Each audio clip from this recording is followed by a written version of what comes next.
उपराष्ट्रपती पदावरून धनखड यांनी राजीनामा दिला आणि त्यांनी तडकाफडकी राजीनामा दिल्यानंतर अनेक चर्चांना उधाण आलं। मात्र त्यांच्या राजीनाम्यामागची खरी स्टोरी काय आहे, इनसाइड स्टोरी काय आहे, पाहूया त्या संदर्भातला एक रिपोर्ट। दिल्लीच्या राजकीय वर्तुळात सोमवारी दुपारी जे घडलं ते याआधी कधीच घडलं नव्हतं। एका न्यायाधीशावर महाभियोग चालवण्याच्या प्रस्तावावरून राजकीय वाद इतका बोकाळला की एका घटनात्मक जबाबदार असणाऱ्या व्यक्तीला थेट पदाचा राजीनामा द्यावा लागला। आम्ही बोलतोय उपराष्ट्रपती धनखड यांच्या राजीनाम्याविषयी आणि आता आम्ही तुम्हाला सांगणार आहोत याच राजीनाम्याची इनसाइड स्टोरी। सोमवारी सकाळी पंतप्रधान नरेंद्र मोदींनी परंपरेप्रमाणे मीडियाशी संवाद साधला। सरकार पावसाळी अधिवेशनात ऑपरेशन सिंदूरसह अनेक महत्त्वाच्या विधेयकांवर चर्चा करेल अशी माहितीही त्यांनी दिली। त्याचवेळी अलाहाबाद उच्च न्यायालयाचे न्यायमूर्ती यशवंत वर्मा यांच्यावर लोकसभेत महाभियोगाचा प्रस्ताव सादर करण्याची तयारी सरकारने केली होती। आदल्या दिवशी झालेल्या सर्वपक्षीय बैठकीत सरकारने त्याची कल्पना विरोधकांनाही दिली, पण सोमवारी सकाळी कामकाज सुरू झाल्यावर राज्यसभेचे पदसिद्ध सभापती उपराष्ट्रपती जगदीप धनखड यांनी न्यायमूर्ती वर्मांवरच्या महाभियोगाचा प्रस्ताव मान्य करून टाकला। सभागृहात त्याची घोषणाही करून टाकली। हे सगळं करत असताना सर्वात महत्त्वाचं म्हणजे राज्यसभेतल्या या कारवाईबाबत सरकारला सुतरामही कल्पना नव्हती। धनखड यांच्या या कारवाईनं सरकारची मात्र मोठी पंचायत झाली। न्यायालयातल्या भ्रष्टाचारावर सरकार कठोर कारवाई करते अशी प्रतिमा निर्माण करण्याच्या प्रयत्नात सरकार होतं। त्यासाठीच लोकप्रतिनिधींच्या सभागृहात म्हणजे लोकसभेत महाभियोग प्रस्ताव आणला जाणार होता, पण जगदीप धनखड यांनी स्वतःच्या अधिकारात हा प्रस्ताव राज्यसभेत आणून सरकारला संधीच दिली नाही। सूत्रांनी दिलेल्या माहितीनुसार धनखड यांना याविषयी सरकारमधील वरिष्ठांनी फोन करून स्पष्टीकरण विचारलं। यावेळी धनखड यांनी राज्यसभा सभापतींच्या अधिकारांची जाणीव सरकारी प्रतिनिधींना करून दिली। नेमकं हेच सरकारच्या जिव्हारी लागलं। यहाँ पर सरकार की रणनीति गड़बड़ाई और सरकार के कान खड़े हुए कि जगदीप धनखड़ जो है विपक्ष की गोद में पूरी तरह से बैठ चुके हैं। सरकार को बिना भरोसे में लिए कामकाज में कुछ ज्यादा ही लीड ले रहे हैं। इसके बाद तुरंत ही गृह मंत्री अमित शाह और राजनाथ सिंह, रक्षा मंत्री राजनाथ सिंह पार्टी अध्यक्ष जेपी नड्डा के पास पहुंचे। दोनों लोग इकट्ठे होकर फिर राजनाथ सिंह के कमरे में पहुंचे और वहां पर बैठक शुरू हुई और इस पूरे मामले का विश्लेषण किया गया। इसके बाद विश्लेषण करने के बाद ये तीनों नेता इस नतीजे पे पहुंच गए कि जगदीप धनखड़ जो है वो सरकार की जो मंशा है उसके खिलाफ काम कर रहे हैं। ऐसी सूरत में अब कोई निर्णय लेना होगा। चीफ व्हिप को फोन किया गया और संसदीय कार्य मंत्री किरण रिजिजू को फोन किया गया, अर्जुन मेघवाल को फोन किया गया और उनको बुलाया गया कि तुरंत ही जितने सांसद हैं उनको बुलाया जाए और यहाँ पर एक हस्ताक्षर करने हैं। वो ब्लैंक पेपर पे हस्ताक्षर करवाए जा रहे थे, क्योंकि मंशा ये थी कि किसी को बिना बताए ही जगदीप धनखड़ के खिलाफ जब वो जयपुर यात्रा पे जाने वाले थे 23 तारीख को, उस दौरान महाभियोग उनके खिलाफ अविश्वास प्रस्ताव लाकर उनको पद से हटा दिया जाए। तो राज्यसभा में पहले लाते, राज्यसभा से हटाने के बाद प्रस्ताव लोकसभा जाता, वहां से हटा दिया जाता, इसके बाद वो पद से हट जाते।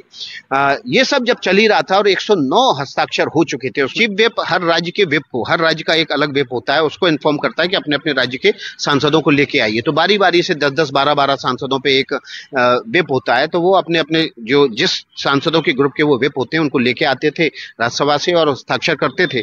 और उनको ये नहीं पता था, क्योंकि वहां पर गृह मंत्री अमित शाह बैठे थे, पार्टी अध्यक्ष जेपी नड्डा, रक्षा मंत्री राजनाथ सिंह, पार्टी की टॉप लीडरशिप वहां बैठी थी। किसी की हिम्मत भी नहीं थी ये पूछने की कि हस्ताक्षर किस लिए कराए जा रहे हैं। जगदीप धनखड़ को लगी। इसके बाद केंद्रीय गृह मंत्री अमित शाह से उन्होंने बात करने की कोशिश की, फिर राजनाथ सिंह से बात करने की कोशिश की और उन्होंने ये जानने की कोशिश की क्या सरकार उनको हटाने जा रही है।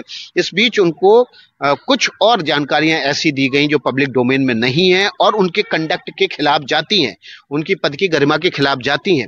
इसके बाद राष्ट्रपति जगदीप धनखड़ ने तकरीबन 8:30-9 बजे के आसपास ये डिसीजन ले लिया कि अब उनको पद पे नहीं रहना है और उन्होंने राष्ट्रपति को 9 बजे के आसपास अपना त्यागपत्र भेज दिया। संध्याकाळी 8:30च्या सुमारास धनखड यांना हे सगळं घडल्याची कुणकुण लागली आणि त्यांनी आणखी नाचक्की टाळण्यासाठी राजीनामा देऊन टाकला। हमको तो ऐसा दिख रहा है कि दाल में कुछ काला है, नहीं तो उनका हेल्थ भी ठीक है और वो अच्छे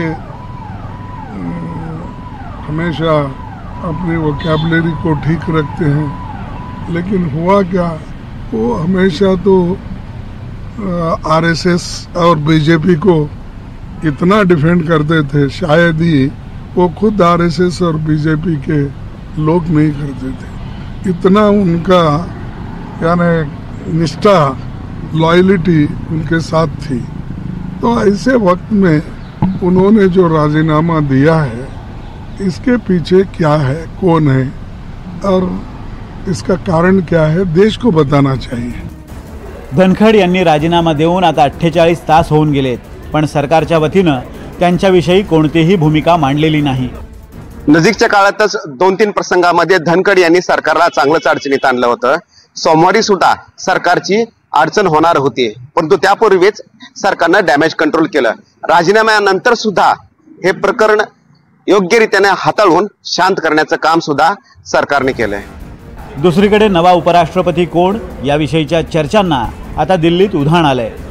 नव्या उपराष्ट्रपती पदासाठी शर्यतीत अनेकांची नावं चर्चेत आहेत।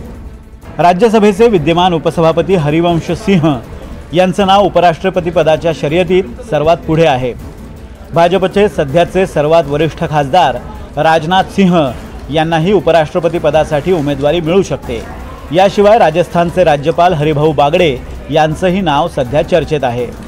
त्याचप्रमाणे दक्षिण भारतातील किंवा पश्चिम बंगालमधील एखाद्या नेत्यालाही संधी मिळू शकते अशी सूत्रांची माहिती आहे। निवडणूक आयोग लवकरच उपराष्ट्रपतींच्या निवडणुकीचा कार्यक्रम जाहीर करेल।